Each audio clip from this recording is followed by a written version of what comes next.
What's up, everybody? I have made the world's largest log cabin block. Let's go back in time to see how I did it.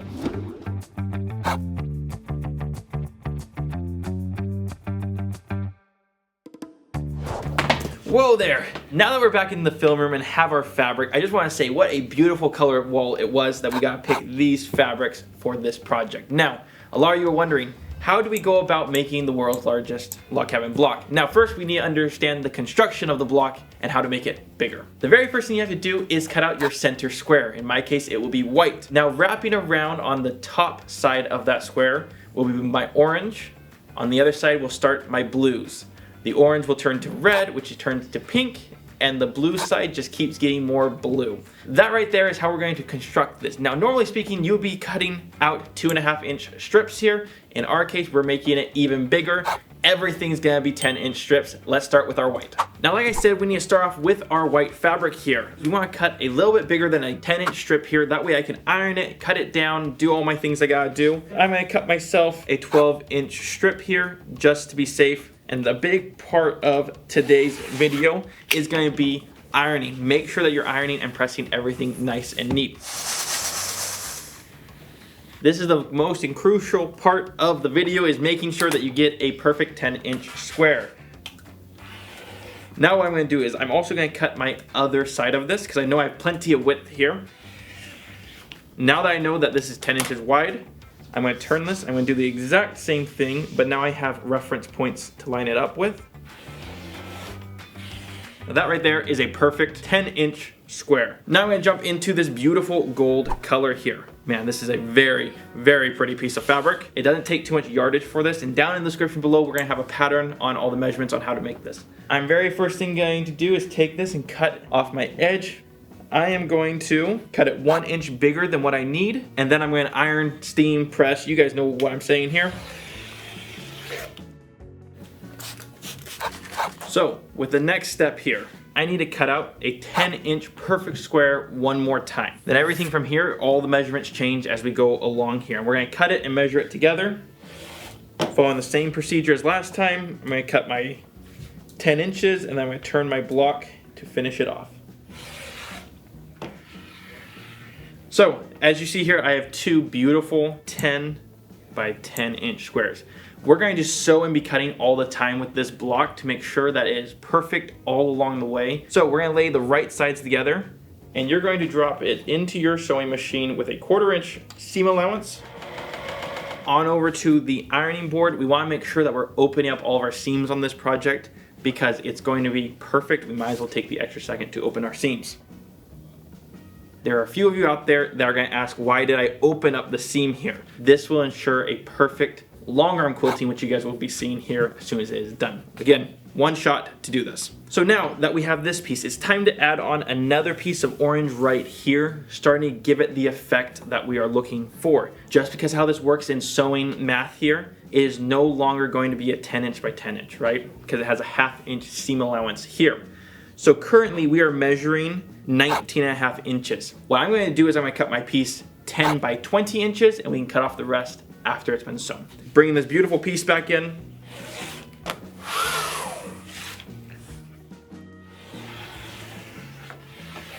Now that we have this perfect 10-inch by 20-inch strip here, it's time to add it on. I'm making sure everything looks square and lined up perfectly.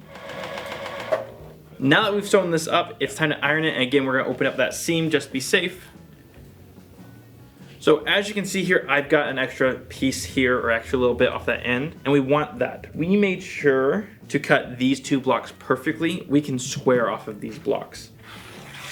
Beautiful so far. Now it's time to add on a blue side onto this. Blue on this side, I need blue on this side. So this piece will be about a 20-inch strip, but this one here will be about a 30-inch strip. So I need to cut 2 wide strips out of this. Just gonna give this a flush edge. At this current moment, it is too long for my ruler. But since I know this edge is straight and the top edge is straight, because those are the ones I just cut, you're totally okay to fold these in half and then make your cuts with them both together. Because we're giving ourselves enough extra to allow for this, that we're trimming up all along the way. That right there is a beautiful straight strip. So it's time to add this piece to this piece, iron, this piece to this piece, iron, I'll do that. Now that we've sewn on this piece here, we need to flush it up with the rest of the quilt. Now it's time to add on the next piece here.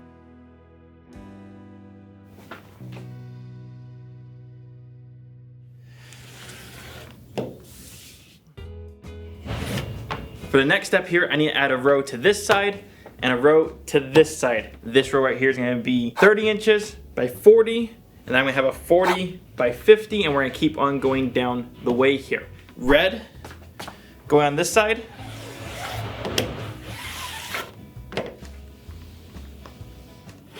Now it's time to attach our ends here. Same process, guys, nothing new. Everything's just getting bigger, and I absolutely love how this is turning out. So let's see how big we can take this. Iron time.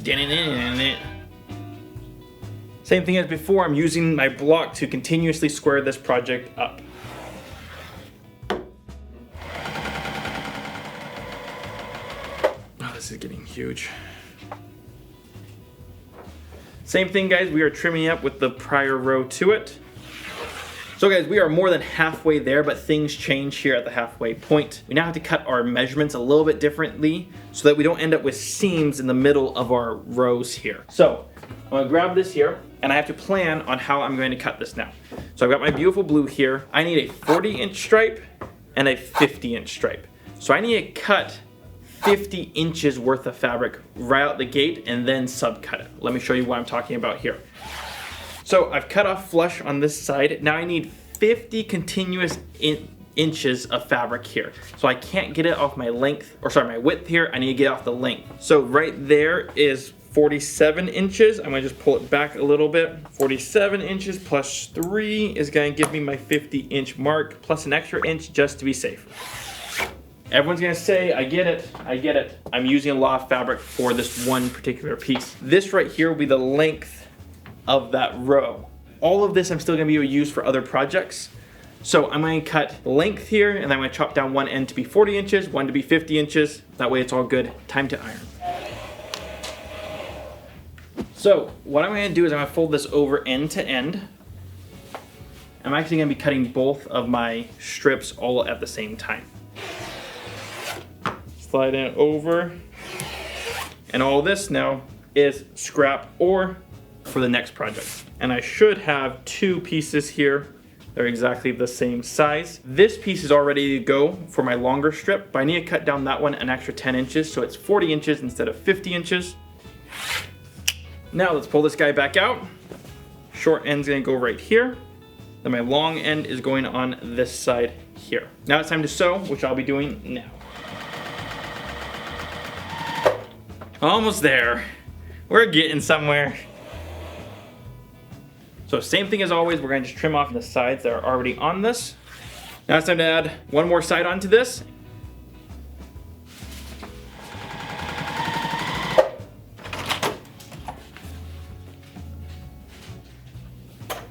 So guys, it's always at this point when people start rushing things. If you're feeling that way, go take a break like I'm about to right now.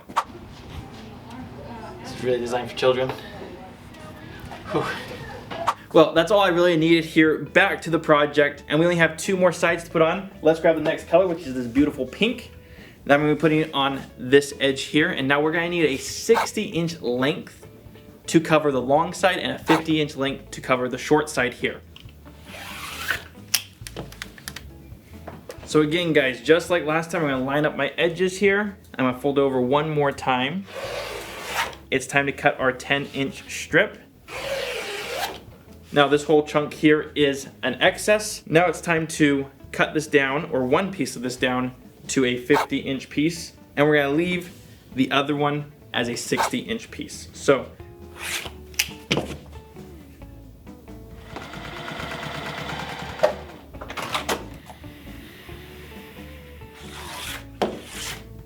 now it's time to put the last pink border on. Then there's only one more set of colors till this thing is finished.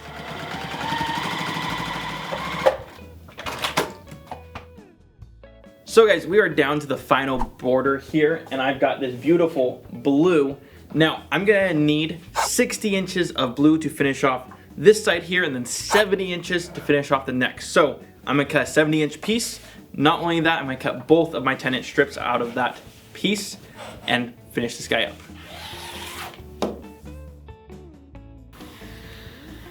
Just like last time, guys, we're gonna put the right ends together here, fold it up one more time.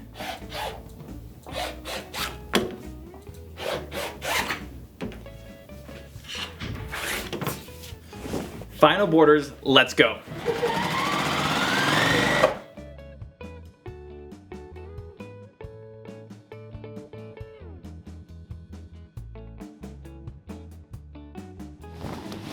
We're in a different space here just so I have enough room to cut this and square this up. We're gonna fold this into fourths, right?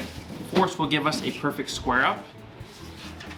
If I show you right here, you can see how I can see the blue peeking out from underneath here. That is how far off I am on square here. This quilt top should be a perfect square. It should be somewhere around the 67 up to 70 inch mark. And I'm a little bit off here, which is okay. There's nothing wrong with that. All I'm going to do is I'm going to just make sure I line things up, and I'm going to just cut off that tiniest little bit here. Now, if I rotate it this direction, you're gonna see something very similar on this side. And I'm gonna drop this down, and you just see barely the faintest blue running through there. That way it is perfectly square. And so what I'm gonna do right now is I'm gonna grab some Minky. Actually, why don't you come along here with me? So let's open this guy up. I wanted to do like a goldy orange color, but this goldy orange is a little bit harder to come by. And so I'm gonna end up doing something in this realm here. So I'm gonna just walk up here. I mean, that's a pretty good fit. Since this is 90 wide Minky, I'm only going to need 2 1/4 yards of it. So I'm gonna go ahead and get this cut. I'm gonna load it up onto the long arm, and we're gonna see you there.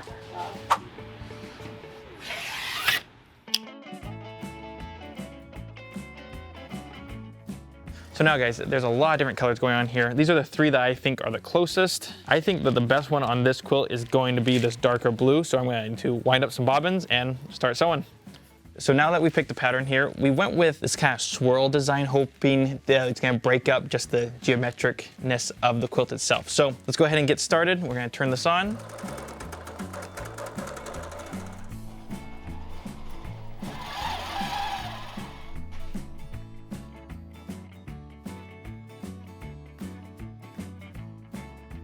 So guys, we've got the quilt here. It's time to bind it. I'm gonna just use some of my excess scraps that I have here. I've got plenty of this dark blue to do the entire binding on it. So I'm gonna go ahead and do that, and then we'll give you the final reveal.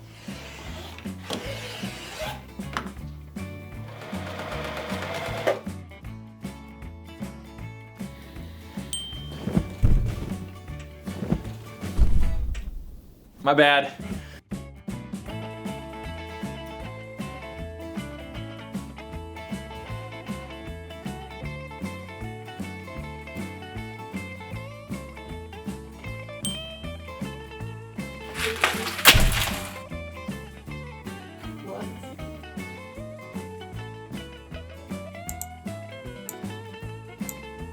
So guys, hopefully we have successfully made the world's largest log cabin block. Now for the big reveal. Just like that, it is up on the board, and what an amazing quilt. It's been a super fun project to make, and again, world's largest log cabin block. If you've seen one bigger, let us know down in the description below. Also, let us know which block we should do next. This is such a fun series to do, and it's so important the way that you're doing this. You only get one shot because it's only one block. Also, if you like this video, hit the like button, subscribe to the channel if you're new, and don't be afraid to share it with your friends. All right, guys, that's it for this week's video. We'll see you next week.